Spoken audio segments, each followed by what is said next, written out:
রাজধানী ঢাকা থেকে হাতিয়া, সেখান থেকে নিঝুম দ্বীপ, সবুজ আর নীলের যেখানে ঘটেছে মহামিলন। এলাকার মানুষগুলো প্রতিনিয়তই প্রকৃতির সাথে যুদ্ধ করছেন আর টিকে থাকছেন।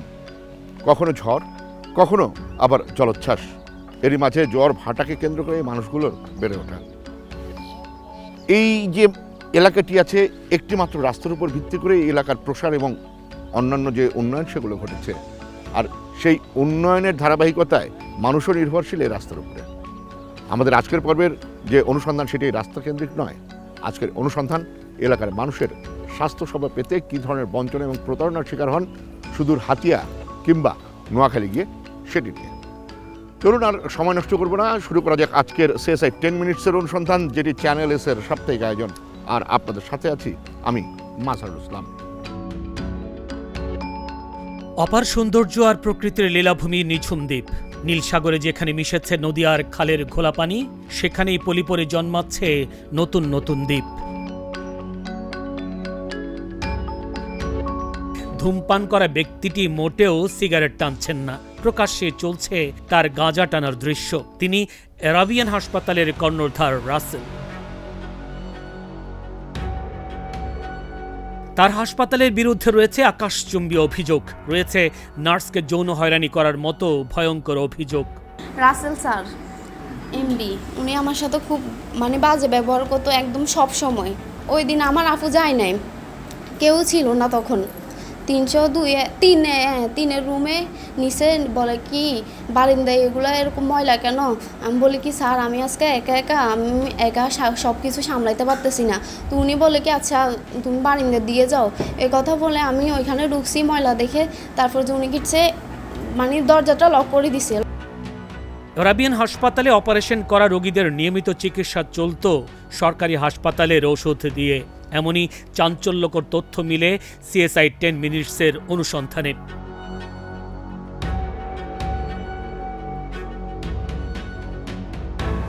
নোয়াখালীর মাইজদির আধুনিক হাসপাতালের ম্যানেজার পদে চাকরি করেন নোয়াখালীর কবিরহাট উপজেলার চাপরাশিরহাট ইউনিয়নের নরসিংহপুর লাহারি বাড়ি আবুল হাশিমের ছেলে আলমগীর। তার সাথে পূর্ব পরিচয়ের সূত্র ধরে গেল বছরের 22 মে পেটের সমস্যাজনিত কারণে একই উপজেলার বাটিয়া ইউনিয়নের মাতলা গ্রামের আনোয়ার হোসেনের স্ত্রী মনোয়ারা বেগমকে চিকিৎসার জন্য ভর্তি করা হয় এই অ্যারাবিয়ান হাসপাতালে। এই হাসপাতালে চলে মনোয়ারার অস্ত্রোপচার। অপারেশনের এক পর্যায়ে আলমগীরের সহযোগিতায় সরকারি ঔষধ দিয়ে চিকিৎসা দেওয়ার অভিযোগ তোলেন ভুক্তভোগীর স্বামী আনোয়ার। মাইজি অ্যারাবিয়ান হসপিটাল রোগী ভর্তি করছে, করার পরে ডাক্তার আমি বলছি এই মুশফিকুর রহমান দি করবো, সে বলছে না মাসুম আক্তার দি করামো। আমি বলছি ঠিক অসুবিধা কি, ডাক্তার তো সবাই সমান, হোক না সমস্যা নেই, উনিও ভালো। তো ওনার মাধ্যমে ব্যবহার করছে। করার পরে আমার রোগীর যে ওষুধটা দিব সে কিছু দিন নাই, সে সম্পূর্ণ ওষুধ সরকারি সদর হাসপাতাল তুন আনি, সে ডাক্তার এখানে ডাক্তার নার্স দি এগুলো সব ফুসিং করেছে। তবে চিকিৎসার বিল ধরা হয় মোটা অঙ্কের, সেটি পরিশোধ করার পরও কোনো ফল পাওয়া যায়নি।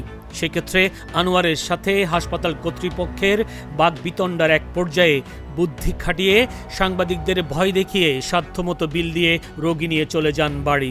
চিকিৎসাপত্র অনুযায়ী চলে চিকিৎসা। এখন আমি বলছি আমি স্যার পয়সা দেবো না, তো আমার কন্ট্যাক্ট করেছি এখানে 7,000 টাকা। আসি দেখি যে রোগীরা আটকা রেখেছে। কেন আটকা রেখেছে? 13,000 টাকা জন্য। আমার কাছে ভিডিও আছে, সরকারি ওষুধ দিয়ে আমার রোগী প্রাইভেট হসপিটাল চিকিৎসা হয়েছে। আমি যদি সরকারি ওষুধ চিকিৎসা হইতাম আমি সরকারি মেডিকেল নিতাম। তাহলে আপনারা এখন কন্ট্রাক্টের যে টাকা ওটাও নিয়ে গেছেন এবং কি আবার সরকারি ওষুধ দিয়েছেন, আবার আপনারা এখন বিল বানাইছেন, আমি 1 টাকাও দিতেন না। পরে আইটার হয়ে আমি যখন বিভিন্ন জায়গায় ফোন দিয়ে মামলা করুম, তখন এরা ভয় হয়, এবার আমরা ডাকার ভাই আপনি রুগী নিয়ে যান। এর কয়েকদিন পরেই রোগীর অপারেশনের স্থানে ধরে পচন। রোগীর সার্বিক অবনতি দেখে আনোয়ার তার স্ত্রীকে ভর্তি করেন বসুরহাট সেন্ট্রাল হাসপাতালে। সেখানে দীর্ঘ চিকিৎসার পর কিছুটা সুস্থ হন মনোয়ারা। সেখানেও বেশ ভালো রকমের অর্থ খরচ হয় আনোয়ারের। 2 তারিখের আগে 1 তারিখে আমার রোগীর ফ্যাট থেকে ফুসপানি বাড়িতেছে, একদম অনাবরত ফরিজার নেছে। লাস্টে আমি বসুরহাট মেডিকেল নিয়ে রোগী ভর্তি করছি। আমি রোগী ভর্তি কোন হাসপাতালে এখন ভর্তি করছি সেন্টারে। যখন দেখছি যে পুরো ফ্যাট পচে গেছে, আমার বললো যে আপনার রোগী আশঙ্কা জন্য রোগী বাঁচতে নয়, আপনার রোগী বাড়িতে নিয়ে না এই মুহূর্তে এখানে ভর্তি করেন সিটে এই মেডিকেলে। আমি বলে যেতেছি রোগীর অবস্থা খুব খারাপ। সরকারি ওষুধ দিয়ে কিভাবে চিকিৎসা চলে একটি প্রাইভেট হাসপাতালে? এমন অভিযোগের সত্যতা যাচাইয়ে রোগী ভাগানো আলমগীরের সাথে দেখা করতে তার বাড়িতে হাজির হয় সিএসআই 10 মিনিটসের টিম। সেখানে তাকে পাওয়া গেল না। তবে আলমগীরের মা জানান, সরকারি হাসপাতালের স্টাফদের সাথে সুসম্পর্ক থাকায় সবসময় নিয়ে আসেন সরকারি হাসপাতালের ওষুধ। দাদু তারা সরকারি লোকের লগে কিছু খাইখাতিল রাখে হিসাবে লয়ারি সরকারি মেডিকেল আমরা চিনি না, চিনি যাক ওই হিসাবে ওই তাহলে আপনিও বলছেন যে আপনার জন্য সরকারি ওষুধ এরকম আছে? সরকারি ওষুধ ধরেন না, আমরা ওই প্যারাসিটামল যেমন আঙ্গ লোকে। আচ্ছা যাক, মানে সরকারি ওষুধ কন্টিনিউ, তার সাথে একটা লোকের ভালো সম্পর্ক আছে বিদেশে। এমন সময় বাড়িতে আসেন আলমগীরের বড় ভাই আনোয়ার। সিএসআই 10 মিনিটসের টিমের কাছে অভিযোগ সম্পর্কে জেনে তিনি ভুক্তভোগীর চিকিৎসার ক্ষতিপূরণ দিতে রাজি হন। যদি আরো 5,000 টাকা লাগো কালাম ভাই দেবো, তাই দিমা তার মা কিলে দিবেন, যদি আরো ওষুধ টষুধ লাগে আপনি কিনে দিবেন, এটা বিষয় না, রোগী সুস্থ করে দিবেন। এর একদিন পর ভুইয়ারহাট বাজারে এসে হাজির হন ভুক্তভোগীর স্বামী আনোয়ার ও আলমগীরের বড় ভাই। স্থানীয় এলাকাবাসীর সামনে 20,000 টাকা ক্ষতিপূরণ দিয়ে সমাধান করে বিষয়টি এবং সিএসআই 10 মিনিটসকে সংবাদ প্রচার না করার অনুরোধ জানান। আমার ছোট ভাই যেটা করছে সর্বোচ্চ অন্যায় করছে এবং আগেও তার ব্যাপারে কমপ্লেন পাইছি। এখানে আছি, আমি প্রত্যেক দিন বের আসবো, আমি আছি। আর প্রয়োজনে অর্থনৈতিক এখন লাগে সাপোর্ট দিব। আর শেষ পর্যন্ত ঠিক আছে, আমি হসপিটালে আছি। এরকম অসংখ্য অভিযোগ নিয়ে আমরা সরেজমিনে দেখতে চাই, তাই আমাদের খুঁজে বের করতে হবে আরাবিয়ান হাসপাতাল ও অভিযুক্ত মালিক রাসেলকে।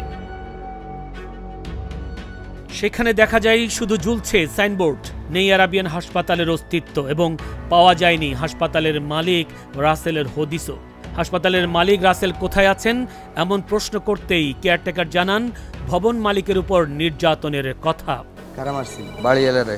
কে মারছিল? এমডি সাহেব।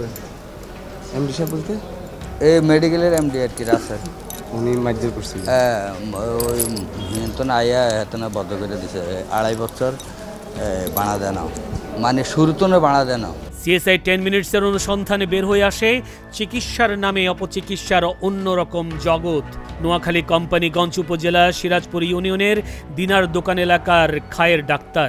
তিনি নিজের বসত বাড়ি ও রান্নাঘরের ভেতরে বানিয়েছেন হাসপাতাল, আর সেখানেই চলে অর্শ, পাইলস সহ জটিল সব রোগের অস্ত্রোপচার।